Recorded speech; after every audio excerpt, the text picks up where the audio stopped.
So కొల్లేరు issue ఇంకోటి ప్రధానంగా మీ కాన్స్టిట్యున్సీకి వచ్చేటప్పటికి ఆ కొల్లేరు ఇష్యూని ఎలా రిజాల్వ్ చేస్తారు? కొల్లేరు భూ అంతా గవర్నమెంట్ది. ఫారెస్ట్ డిపార్ట్మెంట్ 120 జీవో అని తీసుకొచ్చింది. అక్కడ కొన్ని వందల సంవత్సరాల నుంచి అక్కడ ప్రజలు ఐలాండ్స్లోనూ ఆ కొల్లేరు బెల్ట్ గ్రామాల్లో బతుకుతున్నారు. వాళ్ళ జీవనానికి అది తప్ప మార్గం లేదు. ఇవాళ పొల్యూట్ అయిపోయి న్యాచురల్ ఫిష్ ఏమి పెరగట్లే. అక్కడ పూర్వం అన్నీ దొరికాయి. కంకి రొయ్యని ఇంత పెద్ద రొయ్యలు ఉండి అలా చాలా దొరికాయి. నేల కనపడేది. వాళ్ళ పొల్యూషన్ అయిపోయి పైన చెరువులు ఫ్యాక్టరీలు అన్నీ వచ్చి పొల్యూట్ అయిపోయిన తర్వాత వాళ్ళు వెంగళరావు గారు వాళ్ళకు ఒక చూపించారు, ఇలా చేస్తే చెరువులు ఆదాయం వస్తుంది. అక్కడే మొదలైంది ఆక్వాకల్చర్ రెవల్యూషన్. వాళ్ళు లాభం వచ్చిన తర్వాత అందరూ బయట తవ్వుతూ మొదలు పెట్టారు. అందుకని అక్కడ తవ్వారు. కొంచెం అడ్డదిడ్డంగా తవ్విన మాట నిజమే, కానీ దాన్ని రెగ్యులరైజ్ చేయాలి. కానీ అప్పుడు రాజశేఖర రెడ్డి గారు 120 జీవో వచ్చింది కాబట్టి సుప్రీంకోర్టు ఉంది కాబట్టి మొత్తం కొట్టేయమన్నారు. అప్పుడే ఒకసారి జీవోని సవరించి తగ్గించి కొందరు అక్కడ బతుకుతున్నారు కాబట్టి అక్కడ 6,400 ఎకరాలు సొసైటీకి ఇచ్చి బలవంతంగా పనికి వెళ్ళకపోతే పనిష్ చేసి కలెక్టర్లు తవ్విచ్చారు మనుషులతో. ఆ చెరువులు ఎగ్జామ్ చేసి సొంత 14,000 ఎకరాలు ఉన్నాయి. ఈ 20,000 ఎకరాలు ఎగ్జామ్ చేసి చెరువు కొల్లేరు చేసేసింటే పెద్ద ప్రాబ్లం ఉండేది కాదు. మొత్తం అన్నీ కొట్టేశారు. కొట్టి మళ్ళీ ఆయనే ఈ 5 నుంచి 3 తగ్గించాలని అసెంబ్లీలో తీర్మానం చేశారు. తర్వాత ఇది సొల్యూషన్ కాదు. ఎప్పటికప్పుడు వాళ్ళు తవ్వుకుంటున్నారు చెరువులు. ఏదో రకంగా కొన్ని రాజకీయ నాయకులు వాళ్ళు తవ్విస్తున్నారు. కానీ ఎవరికి ఓటు అయిపోతే వాళ్ళు వెళ్ళి వాళ్ళ బతుకులు ఎప్పుడు బానిస బతుకులుగానే ఉన్నాయి. కొల్లేరుకి శాశ్వత పరిష్కారం ఉంటే వాళ్ళు మిగిలిన చుట్టూ అంతా అభివృద్ధి చెందుతుంది. వాళ్ళు ఇంకా అలా వాళ్ళు చూస్తే చాలా బాధ అనిపిస్తుంది. వాళ్ళని చూస్తే ఆ లంకల్లో అక్కడ అన్ని కనీస అవసరాలు లేకుండా ఉన్నాయి. దానికి పర్మనెంట్ సొల్యూషన్ ఏంటంటే ఈ దాని మీద ఒక చంద్రబాబు నాయుడు గారిని అడిగితే కొల్లేరు అసెంబ్లీలో రెజల్యూషన్ పెట్టారు. పెద్దలు వెంకయ్యనాయుడు గారు, ప్రకాష్ జవదేకర్ గారు వీళ్ళందరూ వచ్చి చూసి పక్షులకి ఉండాలి మనుషులు బతకాలి అని చెప్పి ఒక స్పెషల్ కమిటీని వేసి, ఎందుకంటే సుప్రీంకోర్టు కూడా కమిటీ కాకుండా పొలిటికల్ డిసిషన్ అయితే ఒప్పుకోదు. ఆ కమిటీ చూసి ఇలా ఫైనల్గా కేంద్ర ప్రభుత్వం ఇచ్చిందంటే reduce the Kolleru area by nearly 20,000 and redefine the borders and send the proposals అని 6 ఏళ్ళ నాడు పంపించింది. 20,000 తీసేస్తే ఈ 14,000 సొంత భూములు ఉన్నాడు బయటపడలేదు. లేకపోతే వాళ్ళ జీవితాలు నాశనం అయిపోయినాయి. కాంపెన్సేషన్ ఇవ్వట్లా, అక్కడ ఏమీ చేసుకోలేరు, ఖాళీగా ఉండాలి. ఆ 14,000 ఎకరాలు అలాగే ఈ వెంగళరావు ఇచ్చిన ఈ 6,000 ఇంకా గ్రామ అవసరాలకి మంచినీళ్ళ చెరువులకి అవి వదిలేసి నడి కొల్లేరు ఒక దాదాపు 50,000 ఎకరాలు మనం కొల్లేరు లేక్గా ఉంచవచ్చు. వచ్చిన పైన వరద వచ్చినా కిందకు వస్తానికి చేసుకోవడానికి అది సరిపోతుంది. ఇప్పుడు సుప్రీంకోర్టు ఆర్డర్ పూర్తి స్థాయి ఇంప్లిమెంట్ అయిందా? ఇంప్లిమెంట్ చేయాలంటారా? అసలు రాష్ట్ర ప్రభుత్వం కేంద్రం నుంచి రాష్ట్రానికి redefine the borders and send the proposals అన్నారు. 5 ఏళ్ళు మాట్లాడిన నాయకుడు లేడు. అసలు ఎవరు మాట్లాడాలి దాని గురించి. ఊటిని వాళ్ళకి సబ్జెక్ట్ కూడా కొల్లేరు గురించి పూర్తి అవగాహన కూడా లేదు. ఇంతలోకి ఏమైంది, ఎవరో పర్యావరణం వెళ్ళి సుప్రీంకోర్టు స్టే ఇస్తారు. ఆ స్టే వెకేషన్ కూడా ప్రభుత్వం ప్రయత్నం చేయలేదు. ఇప్పుడు ప్రభుత్వం చిత్తశుద్ధితో చేస్తే మనం అన్ని చూపించి ఇక్కడ ఎలా ఉంది ఏంటి సుప్రీంకోర్టు ఇప్పుడు మూవ్ చేస్తున్నారు దాన్ని. మీరు ఇప్పుడు మూవ్ చేస్తున్నాం. డెఫినెట్ మాట్లాడారు సార్ చంద్రబాబు నాయుడు గారితో మాట్లాడాం. పవన్ కళ్యాణ్ గారితో మాట్లాడితే పవన్ కళ్యాణ్ గారు త్వరలోనే ఫారెస్ట్ డిపార్ట్మెంట్ వాళ్ళని పిలిపించి తప్పకుండా ఒక మీటింగ్ వేద్దాం, దానికి పర్మనెంట్ సొల్యూషన్ చూపించాలని ప్రభుత్వం చిత్తశుద్ధితో ఉంది. సో శాశ్వత పరిష్కారం చూపించబోతున్నారు కొల్లేరుకి. సో ఇక్కడ బుడమేరు పరిస్థితి సార్, బుడమేరు మొన్న జరిగిన వరదలు. బుడమేరు ఎప్పుడు పూర్వం బుడమేరు వచ్చి డైరెక్ట్గా ప్రతి ఏడాది గుడివాడ హనుమాన్ జంక్షన్ మధ్యలోంచి వచ్చి మునిగిపోయి అక్కడ రోడ్డు వచ్చి కొల్లేట్లో పడేది. కొల్లేరు మునిగిపోయేది. ఉప్పుటేరు తక్కువ కెపాసిటీ ఉంది. దాన్ని బుడమేరు డైవర్షన్ అని పెట్టి కృష్ణానదిలో డైవర్ట్ చేస్తాం మొదలుపెట్టిన తర్వాత ఒక 25 ఏళ్ళ నుంచి వరదలు లేవు. కానీ మన దురదృష్టం అది సిల్ట్ అవుతాం ఆ డైవర్షన్ కెనాలు. 2 అదే టైంలో కృష్ణానదిలో కూడా 11 lakh క్యూసిక్స్ వెళ్తాంతో అక్కడికి నీళ్ళు వెళ్ళకోకుండా అన్నీ రాబట్టి విజయవాడ బ్రీచ్ అయిపోయి విజయవాడ టౌన్ మునిగిపోవటం, తర్వాత ఆ నీళ్ళన్నీ కొల్లేట్లోకి వచ్చి కొల్లేరు మునిగిపోవడం జరిగింది. సో ఇలాంటి సిచ్యువేషన్ మీరు ఎప్పుడైనా చూస్తారు సార్ మొత్తం మీ టెన్యూర్లో? ఫస్ట్ టైం బుడమేరు పూర్వం చూశాను, కానీ బుడమేరు ఇలా కట్టలు తెంచుకుని విజయవాడలో పడతాం ఫస్ట్ టైం. కానీ కొల్లేరులో ఈ సిచ్యువేషన్ 25 ఏళ్లకు ముందు 3-4 సార్లు వచ్చింది. కొల్లేరులో ఉంటాయి, లంక గ్రామాల్లో ఉంటుంది. లంక కట్ ఇక్కడ మాత్రం విజయవాడ. దాని ప్రాబ్లం ఏంటంటే వాళ్ళు అనేది ఏంటి, మీరు ఆల్రెడీ వాళ్ళ విమర్శలు చూస్తుంటారు కదా వైఎస్ఆర్ కాంగ్రెస్ పార్టీ వాళ్ళు, అక్కడ ఏదో చంద్రబాబు గారి కరకట్ట మీద ఇల్లు మునిగిపోతుంది కాబట్టి వాళ్ళు లాక్లు ఎత్తలేదు. అబద్ధం. కృష్ణానది 11,000 క్యూసిక్స్లో ఇలా వెళ్తాను ఈ హైట్లో. ఈ డైవర్షన్ కెనాల్ ఓపెన్ చేస్తే ఆ కృష్ణానదిలో నీళ్లు కూడా వచ్చి అన్నీ మునిగిపోతాయి, అందుకని అది ఓపెన్ చేయలే. బుడిమేరేమో ఇక్కడ ఉంది, ఇదే ఎక్కువ, అది ఇంకా ఎక్కువ.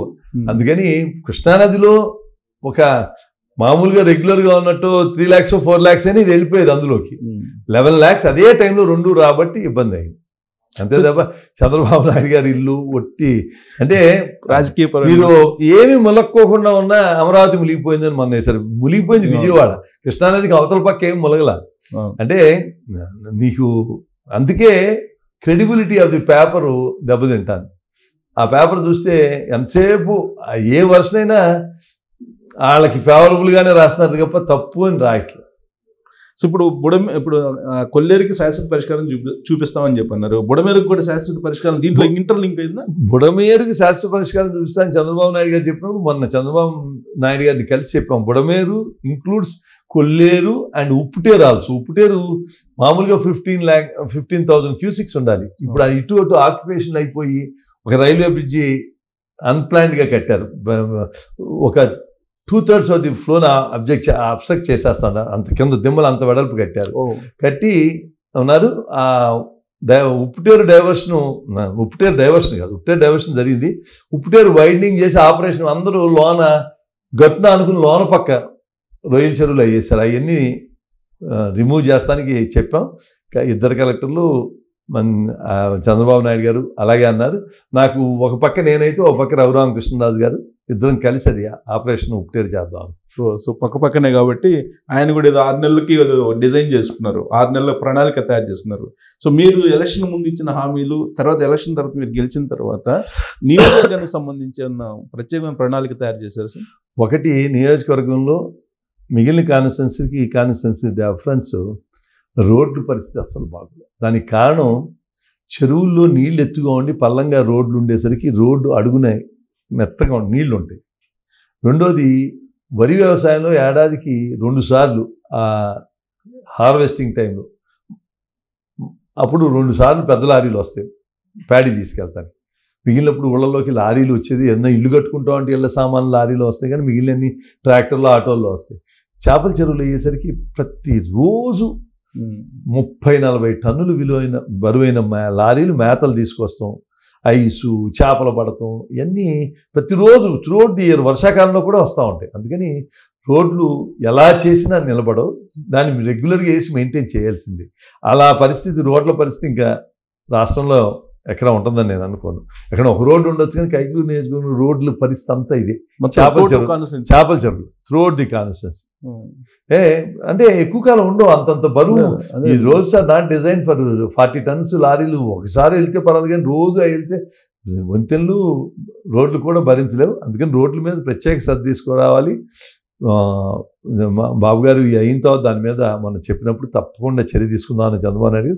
అలాగే పెద్దలు వెంకయ్యనాయుడు గారి సహకారంతో ఢిల్లీ వెళ్ళి నేను నితిన్ గడ్కరీ గారిని అడిగి సిఆర్ఎఫ్ అని సెంట్రల్ రోడ్ ఫండ్ అని ఉంటుంది, అది కొంచెం మేజర్ రోడ్స్కి ఆ ఫండ్ తీసుకొచ్చి ఛాన్స్ పోతే సెంట్రల్ గవర్నమెంట్ మేజర్ రోడ్స్కి అలా పెడితే కొంచెం వాటికి స్టాండర్డ్స్ స్ట్రెంగ్త్ ఎక్కువగా ఉంటాయి.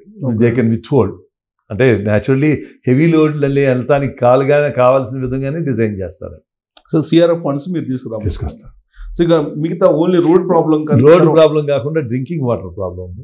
రాబోయే రోజుల్లో తప్పకుండా జలజీవన్ మిషన్ ఇప్పుడు దాకా ప్రాపర్గా ఇంప్లిమెంట్ అవ్వాలి. జలజీవన్ మిషన్ తీసుకొచ్చి ప్రతి గ్రామానికి మైక్రో ఫిల్టర్స్, కొన్ని చోట్ల వాటర్ యొక్క కండిషన్ బాగాలి, అందుకని ఆర్ఓఆర్ ప్లాంట్స్ పెట్టాలి.